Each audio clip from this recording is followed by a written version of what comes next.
ابو ہریرہ کہتے ہیں رسول اللہ صلی اللہ علیہ وسلم نے فرمایا کوئی بھی چیز کسی بھی چیز کی طرف متعدی نہیں یعنی کنٹیجیس نہیں ہوتی.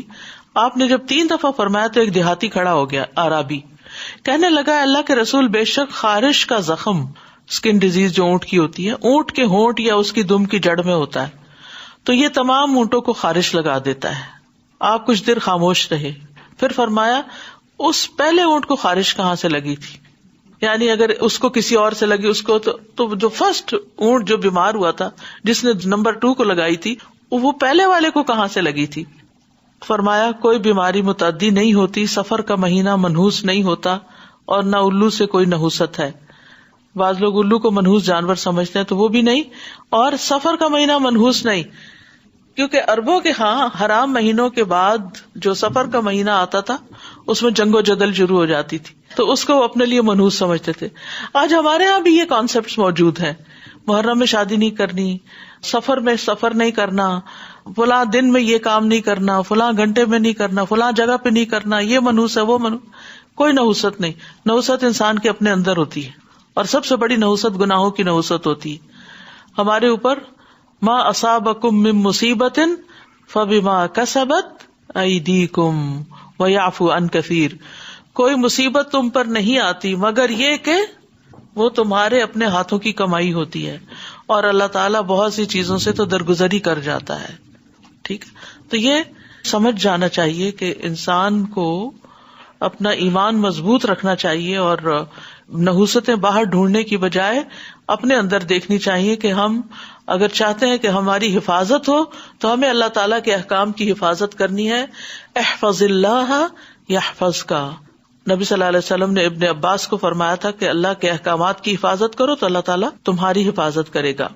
تو اللہ سبحانہ تعالیٰ نے ہر بندے کو پیدا کیا ہے, ہر انسان کو, ہر نفس کو, اس کی ایک زندگی مقرر کی ہے, اس کی موت کا وقت لکھا ہے, اس کا رزق لکھا ہے, اس پہ آنے والی مصیبتیں بھی لکھی ہوئی ہیں کہ اس شخص کو یہ بیماریاں لگیں گی اور ان مشکلات سے یہ گزرے گا.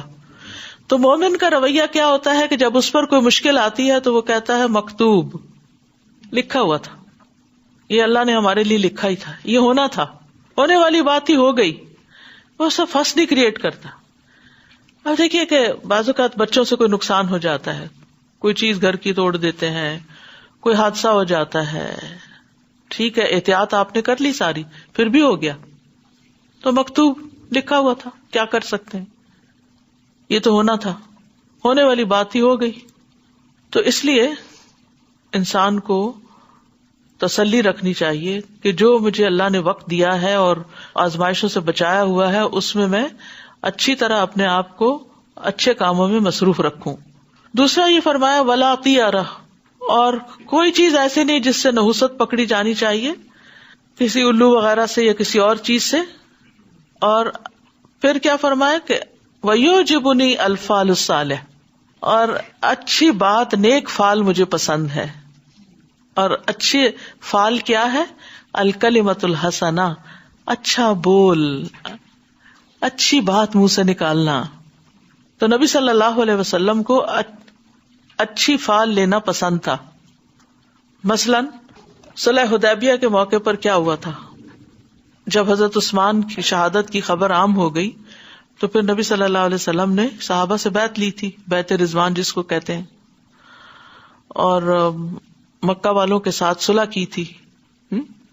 تو اس موقع پر جو مکہ والوں کی طرف سے شخص آیا تھا وہ سہیل بن عمر تھا. تو آپ نے فرمایا کہ معاملہ آسان ہو گیا. سہیل سہل سے ہے نا, سہل آسانی. یعنی اچھی فال کیا ہوتی ہے کہ انسان کسی دوسرے کی زبان سے آسانی والی بات سنے یا نفع حاصل کرنے والا کلمہ سنے جو اس نے غیر ارادی طور پر بولا ہو, اور سننے والا اس سے اچھا شگون لے لے. مثلاً آپ کا بچہ اسکول جا رہا ہے پہلے دن, تو آپ کے دل سے محبت سے ایک بات ابھرتی ہے اور آپ کہتے ہیں کہ انشاءاللہ میرا بچہ بہت بڑی بڑی کامیابی حاصل کرے گا, اچانک منہ سے نکل آتا. تو یہ کیا ہے, اس کے حق میں ایک دعائی بن گئی, سمجھے, ایک اچھی فال بن گئی. اسی طرح یعنی کسی بھی موقع پر اچھے کمنٹس جو ہیں, یہ کام ہو جائے گا, مشکل کام کے وقت بھی انشاءاللہ ہو جائے گا, اللہ کی مدد ہے ساتھ, اللہ کروائے گا. جب پازیٹو جملے آپ بولتے ہیں تو آپ کے لیے آسانی ہو جاتی ہے، کیونکہ آپ کا مائنڈ، آپ کا جسم اسی طرح پر کام بھی کرنے لگتا ہے. اور اگر آپ کہیں جاتے ہوئے، مثلا کہیں جا رہے ہیں، سفر پہ جا رہے ہیں، اور کوئی پوچھے کہاں جا رہے ہیں، اور ان میں سے کوئی کہے مرنے جا رہے ہیں مثلا. نہیں، کئی لوگ بڑے وٹی بنتے ہیں اور بڑے مذاق میں الٹی باتیں کرتے ہیں. یعنی میں نے خود سنا ہوا ہے اس طرح کے کلمات. اور ایک موقع پر کہیں ہم جا رہے تھے تو گاڑی میں کوئی شخص تھا، اس نے اسی طرح کی کوئی نیگیٹو بات کی. تو میں نے کہا کہ جس کام سے تم جا رہے ہو یہ ہوتا مشکل نظر آتا ہے، کیونکہ یہ جو منہ سے نکلی ہوئی باتیں نا، یہ انسان کے سامنے آتی ہیں.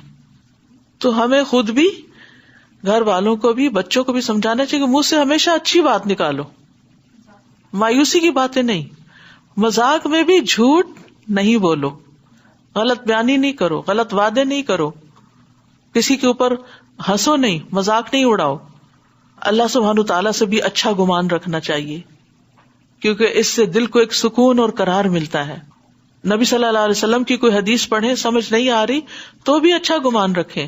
کسی نے آپ سے کوئی بات کہی ہے تو یہ نہ سوچے یہ اس کے پیچھے کیا مقصد ہے اس کا، اچھا ہی سمجھے. تو جب آپ دوسرے کے بارے میں حسن ظن رکھتے ہیں، آپ منہ سے اچھی بات نکالتے ہیں، تو آپ کی زندگی ایک پازیٹو رخ اختیار کر لیتی ہے، اس میں خوشی آتی ہے. اور اگر آپ دوسروں کے بارے میں شک و شبہ کرتے رہتے ہیں، منفی باتیں سوچتے رہتے ہیں، تو پھر چیزیں ویسے ہی ہونے لگتی. اس کو لا آف اٹریکشن بھی کہتے ہیں، یعنی آپ پازیٹو انرجی اٹریکٹ کرتے ہیں یا آپ نیگیٹو کرتے ہیں. اور بدشگونی میں جو نحوست پکڑنا نا، کسی چیز کو شرک بھی کہا گیا ہے. رسول اللہ صلی اللہ علیہ وسلم نے فرمایا الطیرۃ من الشرک، بدفعلی شرک ہے. اور بدشگونی لینے والے سے آپ نے بیزاری کا اظہار کیا ہے. آپ نے فرمایا جس نے برا شگون لیا یا اس کے لیے برا شگون لیا گیا، جس نے کہانت کی یا اس کے لیے کہانت کی گئی، جس نے جادو کیا یا جس کے لیے جادو کیا گیا، وہ ہم میں سے نہیں. یعنی ان سب کا ہم سے تعلق نہیں. تو بدشگونی جو ہے یہ اعلیٰ درجات سے محرومی کا باعث ہوتی ہے.